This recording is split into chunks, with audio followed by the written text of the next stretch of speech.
Ассалаумағалейкум, құрметті көрермендер. Бүгінгі бейнемізді бағаларды шолуды жалғастырамыз. Егер автокөлік әлемі мен Грузия нарығы сізді қызықтырса, арнаға жазылып, пікірлеріңізді қалдырып отырыңыздар. Сіздердің қолдауларыңызбен видеомызды бастаймыз, бірге болыңыздар. Toyota Highlander сұраған кісілерге мінекей 23 жылғы таза вин-коды по стикеру 2.4 турбо мотор. Повреждение бұл жерде минимальный және вин-кодын көрсетіп кетейін. Есіктен болған повреждение, бірақ бұның барлығы Toyota центрден осы жерден оригинал салынған стеклосы барлығы. Қалған бүткіл стеклосы оригинал. Пробегі всего лишь 15 000. Электрический полностью. Датчик слепых зон барлығы бар. Пробегі всего лишь 15 000. Сатып тұрған бағасы $38 000. Торг бар дейді. Қожалардың барлығының состояниесі почти новый. Қара түсті және қара салонды. Жоғарыда люк бар. Трехрядное сиденье.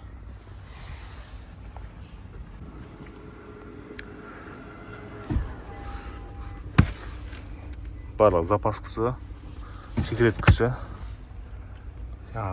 инструменттері барлығы орында.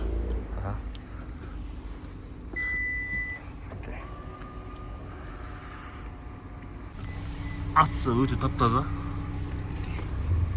Код тұрғандаңыздай. Ауысқан заттың барлығы тек оригиналдан салынған. Өнтердің ауысқан запчастері, алдыңғы артыңғы есіктері, стеклосы, печатьмен.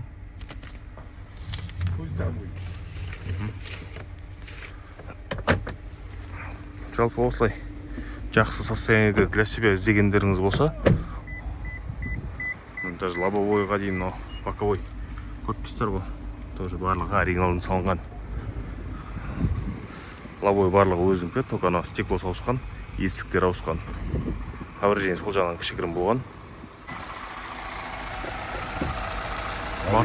Моторы полностью тап-таза және оригинал. Яғни капотқа шейін биркалар барлығы тұр. Мотор өте жақсы жұмыс істеп тұр. Алдыңғы лонжерондары ешқайсы ештеңеге түртілмеген. Барлығы өзінікі жақсы жағдайда.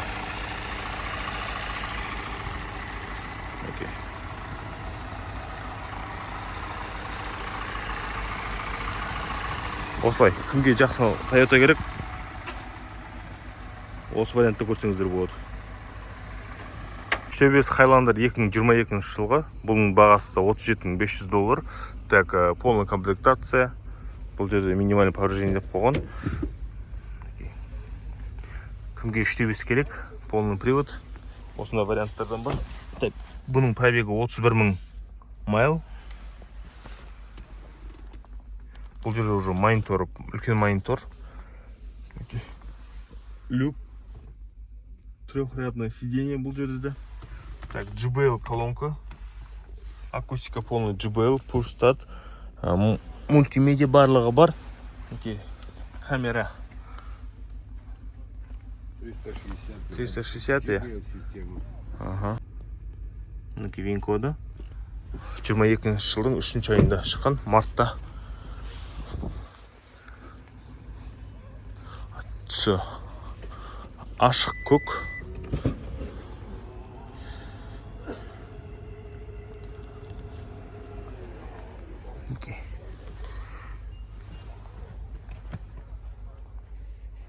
Бұл жерде состояниесі өте жақсы. Здесь это уберется. Здесь все есть. Все свое. Бұның да асты тап-таза. Бұның повреждениесі мына жағынан келген, мына жағы краскіленген, есік переходпен боялған, және артқы асты жағынан краскіленген, бампер жағынан.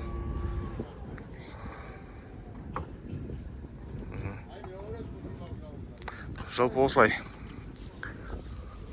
Так, одан кейін мына жері кішкене переходпен краскіленген екен. Бұл жерде көп достар, арты капитан сиденье, артқы капитан сиденье. Шторка барлығы бар. Полный комплектация. Новый зимний баллондар кигізіп қойған. Жалпы осылай. Состояние сенді жанып тұр. BMW F10 2.0 Twin Power Turbo 2012 японский задний привод. Полный родной краскада 138 000 километр пробег, километр миль емес. Оригинальный леворульный япошка. Сломающий сиденье қойып қойған. В принципе, состояние өте жақсы. Задний привод, черный потолок, черная шторка, как положено. Барлығы бар. Дөңгелектерге проставка жасап салып қойған.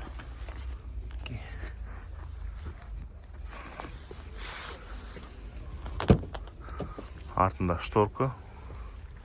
Көп американецтерде шторка кездесе бермейді. F10-да.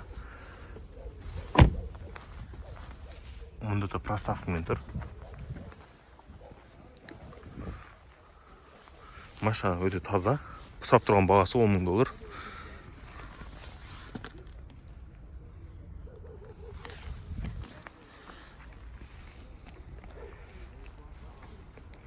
Кімге керек? Айта беріңіздер, жаза беріңіздер.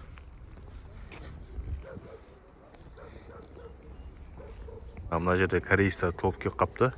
Соларды түсіріп кетейін. Мыналарды өткенде көрсеткен болатын. Енді мынау қара түстерінен кетті. 17 500 доллары 2021 жылғы. Пробег 44 000, 1.6. Так, по вин-коду мұны. Вин-кодын көрсетіп кетейін. Қара салонмен, кожаны комбинированный. Так, келесі. Бұл да 1.6 2021 жылғы. Бұның да бағасы сондай екен. Вин-коды. Дальше көрсетіп кете берейін. Панорамная крыша. Панорамная крыша. Екеуінің комплектациясы GT Line, екеуі бірдей екен. Енді повреждениесіне қарай қара көрік. Так, келесі Kia Optima K5. Так, 7 000 доллар. 2.0 объеммен 2014 жылы 72 000 пробегпен. Так, мінекей вин-коды. Родной краскада. Родной краска дейді хозяйны. Оны кейін қарай жазармыз. Келесі Hyundai Sonata. 2020 жылғы 9-шы 17 000 пробегпен 15 300 доллар. Антиблик салынған, лобовой ауысқан. Так, мінекей вин-коды. Салон тоже қара түсті.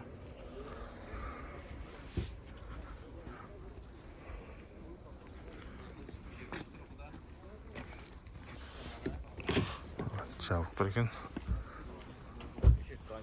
1.6. Келесі. Мұнда бір көк әдемі түсті. Так, бұның бағасы 18 000 доллар. Так, полный комплектация 2020 жылғы 44 000 майл. Және 1.6 дейді. Вин-кодын көрсете кетейін. Салоны бұның бір кофейн цвет екен.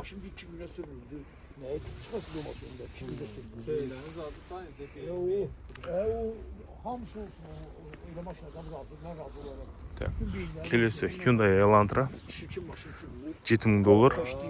2016 жылғы пробег 69 000 майл. 2.0 объеммен. Вин-коды. Ақ түсті. Және светлый салонмен.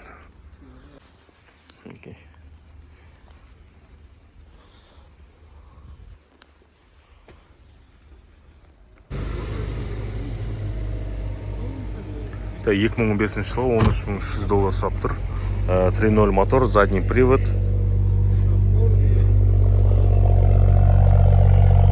Заводской стейдж.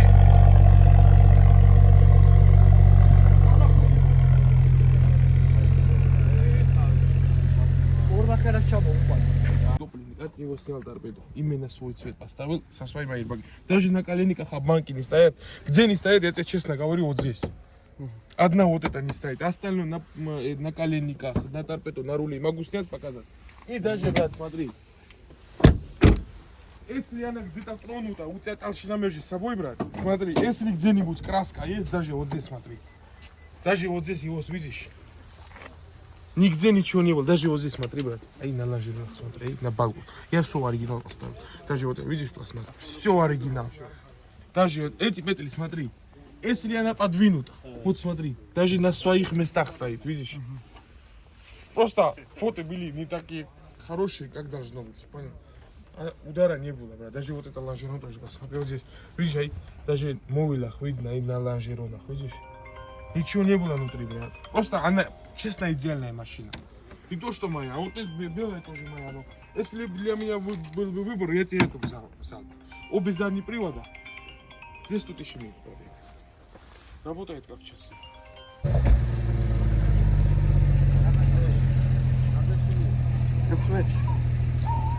Так, үшін салон қоңыр түсті.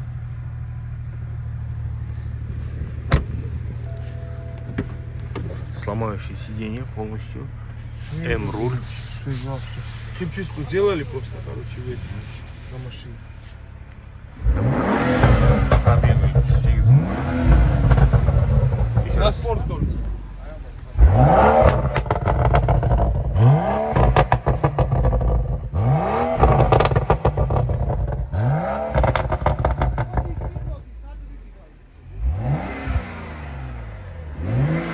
Память сиденья. Когда выключишь.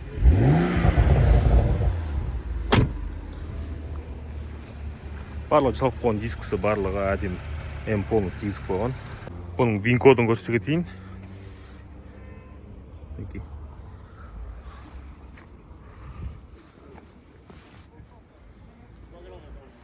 Так, келесі 2014 жылғы $12,800 сап тұр, 3.0 мотор. Так, бұның вин коды. Тоже полный М кигізген.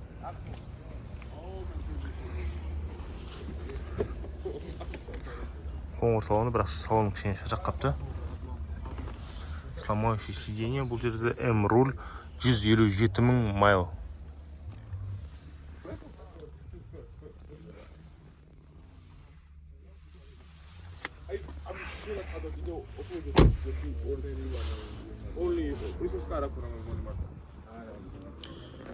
X-Drive.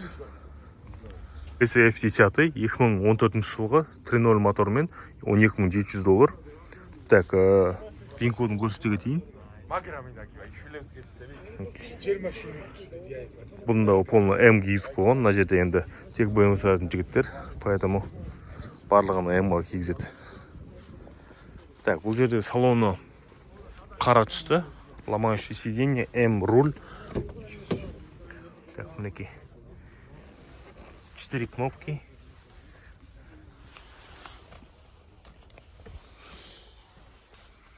Полный салоны қара түсті. Салон жағдай жақсы.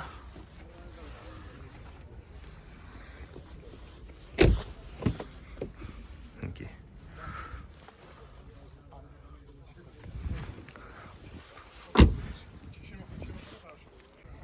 Так, Hyundai Elantra 2017 жылғы 107 мың майл жүрген. Так, сұрап тұрған бағасы $7,200. Так, вин кодын түсірді кейін. Вин коды ақ түсті.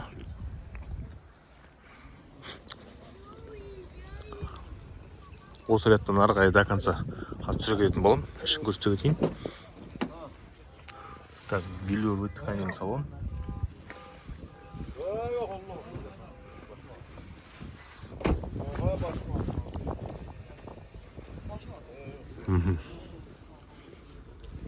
Так, келесі американец LA Camry елу. Серый түсті. Светлый салонмен.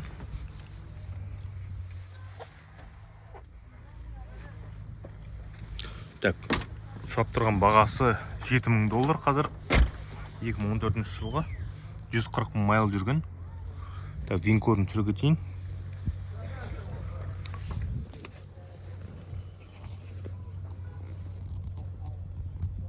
Так, вин коды.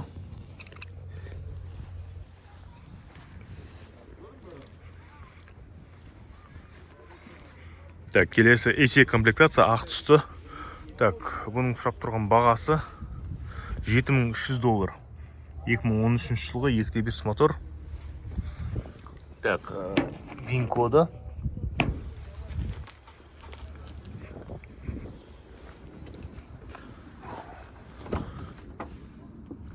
Так, комбинированный салон, черный.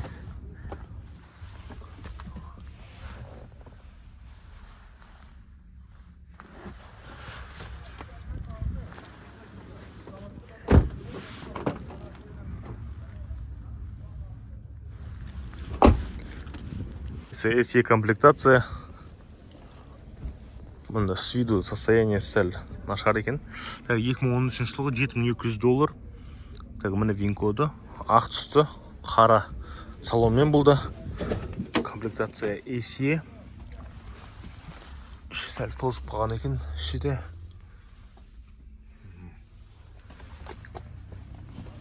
Так, электрический сиденье регулировка жоқ. Комплектациясы самый төмен. Даже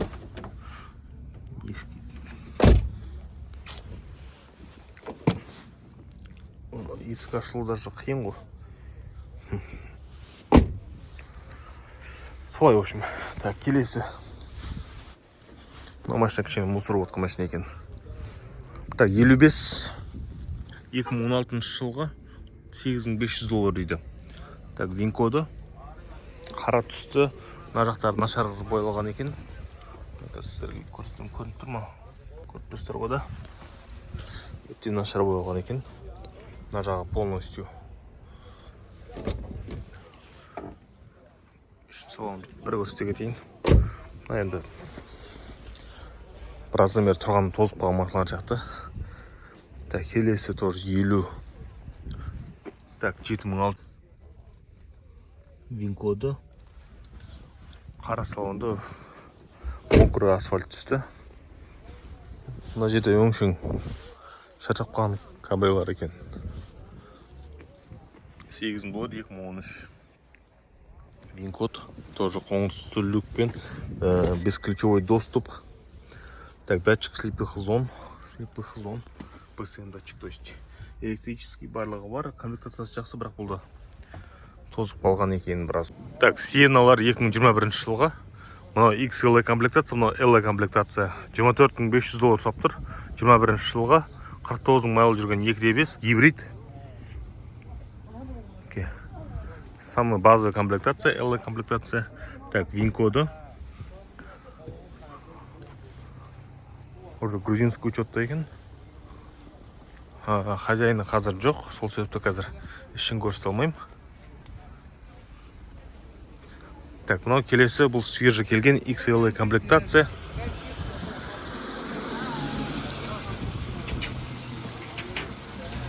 Полная комплектация, самая полная, жирная комплектация. Так, ВИН-коды.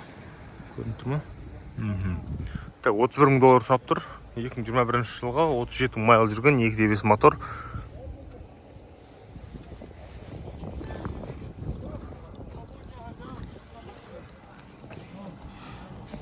Светлый салон.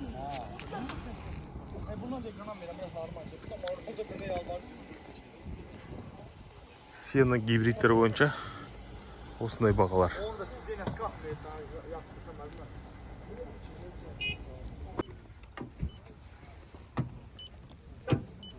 Так, мына бір элантраны көрсетіп кетейін.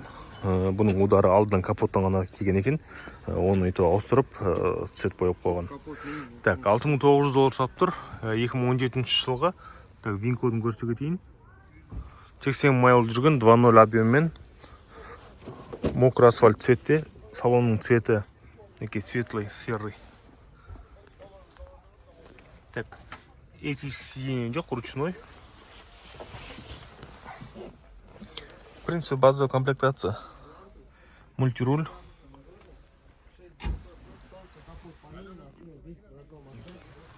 Қалған жердің барлығы родной краскіде. Дәл қазір тексеріп көрдік. Штамп диски. В принципе, нормальный вариант.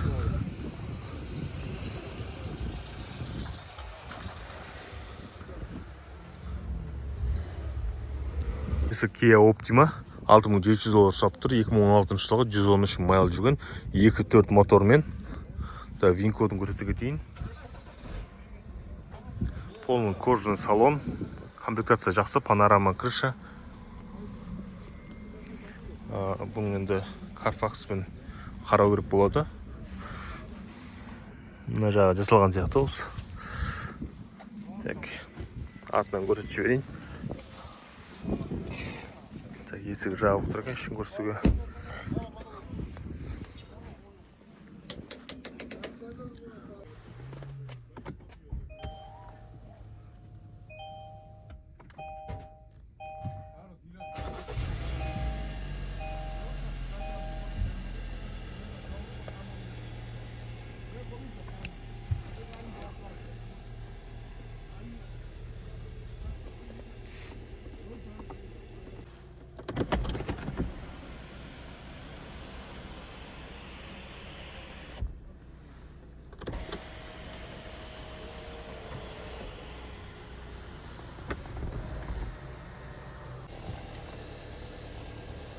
Комплектация очень хорошая, да?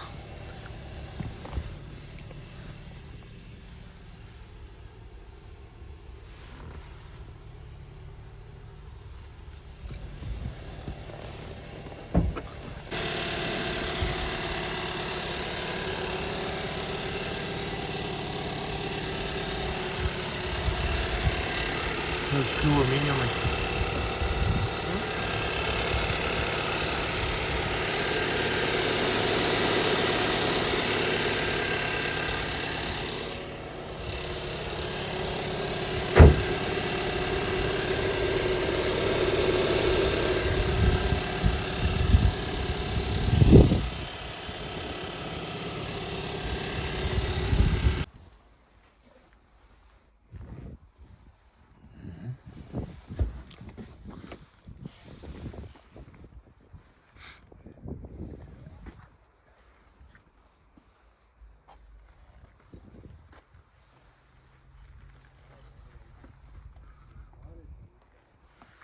Оригинал барлығы.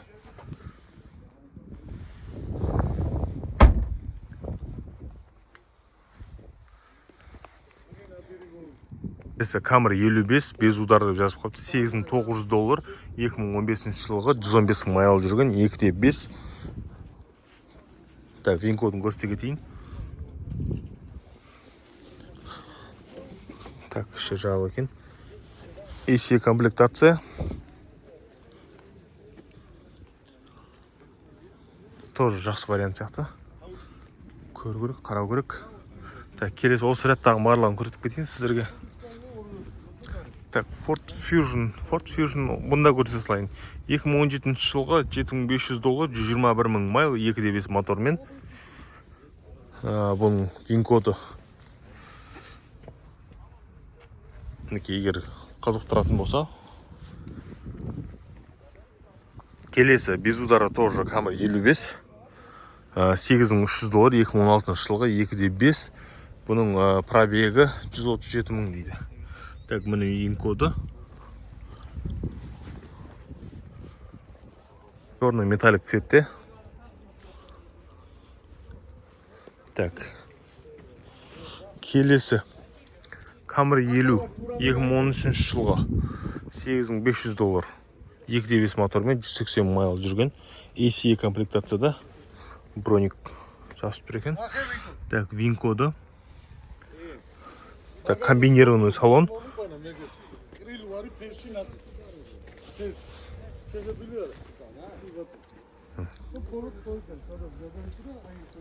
Так, келесі Hyundai Sonata. Limited комплектация дейді. Қара түсті. Полный кожаный салон. Так, бағасы 9700 доллар 2018 жылғы 104 майл жүрген 2.4 объеммен.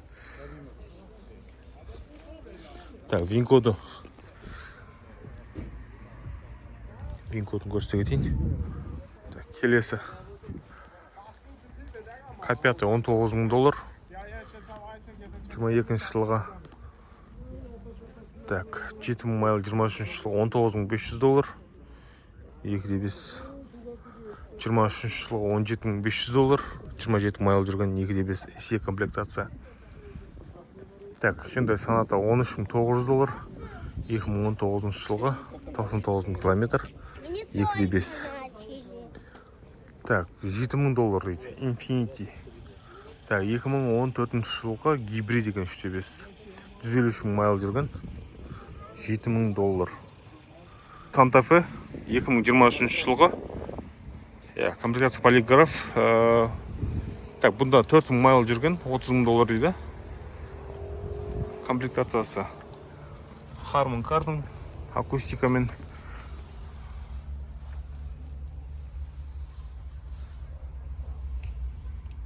Майл. Так, удар артынан болған дейді. Машинаны енді дайындап жатыр, қазір келген. Задний подогрев барлығы бар. Құрметті көрермендер, бүгінгі автошоу видеомыз осымен аяқталды. Грузиядағы автокөлік бағалары мен жаңалықтарын бірге қарадық. Егер бұл материал сіздерге ұнаған болса, лайк басып, пікір қалдыруды ұмытпаңыздар. Сондай-ақ арнаға жазылып, келесі видеоларда хабардар болыңыздар. Сіздердің қолдауларыңыз бізге жаңа контент жасауға үлкен серпін береді. Келесі кездескенше сау саламатта болыңыздар.